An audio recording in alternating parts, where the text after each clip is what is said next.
শাকে ক্যালসিয়ামের ভালো উৎস।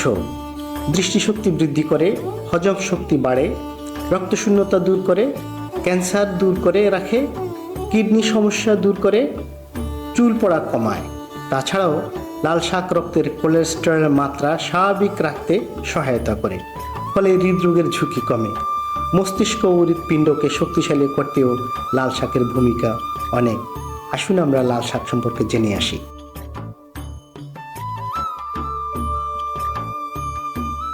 আসসালামু আলাইকুম। আমি দক্ষিণ আগ্রাবাদের কৃষক, উত্তর কাট্টলি ব্লকের একজন কৃষক। আমি লাল শাক করছি। 8 থেকে 10,000 টাকা মতন গেছে আমার টোটাল খরচ। আশা করি আমি 70 থেকে 80,000 টাকা বিক্রি করতে পারবো আশা করি। আমার নাম মোহাম্মদ ইলিয়াস। আমাদের এখানে অন্তত পক্ষে 1 থেকে 150 কৃষক আছে। মোটামুটি বলকটা খুবই বড়। জাত যেটা চাহিদা শাকের মধ্যে কোন মাঠে কোনটা লাভ হবে, কোনটা উৎপাদন হবে, সে সেভাবে চাষাবাদ করতেছে। আল্লাহ রহমতে আমরা সবাই চলতে পারতেছি। এটা নিয়ে আমরা নির্ভরশীল এই চাষাবাদের উপর।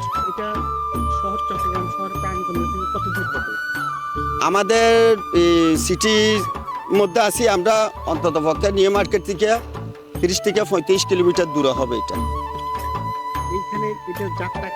এটা হচ্ছে দালতাবাড়ি শাক। এই শাকটা আবার বিদেশও যায়।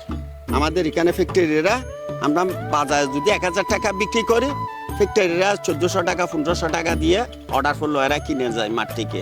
কিন্তু পরীক্ষা করে এইভাবে লাল হয়ে যাইতে হবে, এটা দেখে শুনে না। তো আমরা শাকটা, লাল শাকটা বেশি, যেটা লাল ওটা বেশি বেশি ফেলার চেষ্টা করি।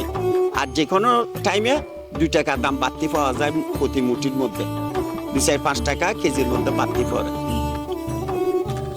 লাল শাকের বিভিন্ন জাত রয়েছে: আলতাপেটি, রক্তলাল, বাড়ি লাল শাক 1, ললিতা, রক্তরাঙ্গা, পিঙ্কি কুইন, রক্তজবা ও স্থানীয় উন্নত জাত। আলতাপেটি লাল শাকের একটি উন্নত জাত।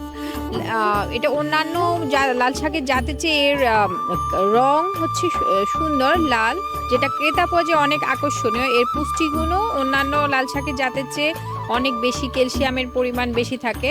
সেজন্য ক্রেতারা এই আলতাপেটি শাকটা কিনতে আগ্রহ প্রকাশ করে এবং বিদেশেও এর প্রচুর চাহিদা আছে। এখানে আমরা উত্তর কাট্টলিতে একটা লাল শাকের আবাদ ভূমিতে এসেছি, যেখানে হচ্ছে আমাদের কৃষক ইলিয়াস ভাই আলতাপেটি শাক চাষ করেছেন। উনি বলতেছেন যে এখানে ওনারা এই চট্টগ্রামের, দক্ষিণ চট্টগ্রামে এই আলতাপেটি শাকের খুবই চাহিদা এবং ওনাদের থেকে বিদেশে যারা রপ্তানি করে তারা এখানে মাঠ থেকে এসে আলতাপেটি শাকটা নিয়ে যাচ্ছে এবং ক্রেতা পর্যায়ে এর আসলে অনেক জনপ্রিয়তা রয়েছে। সারা বছরই লাল শাক চাষ করা যায়, তবে শীতের শুরুতে লাল শাকের ফলন বেশি হয়।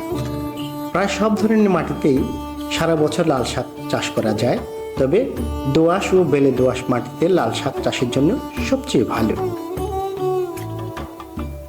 শতক প্রতি গোবর 40 KG, urea 50 gram, TSP 300 gram ও এমওপি 400 গ্রাম প্রয়োগ করা যেতে পারে।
লাল শাক।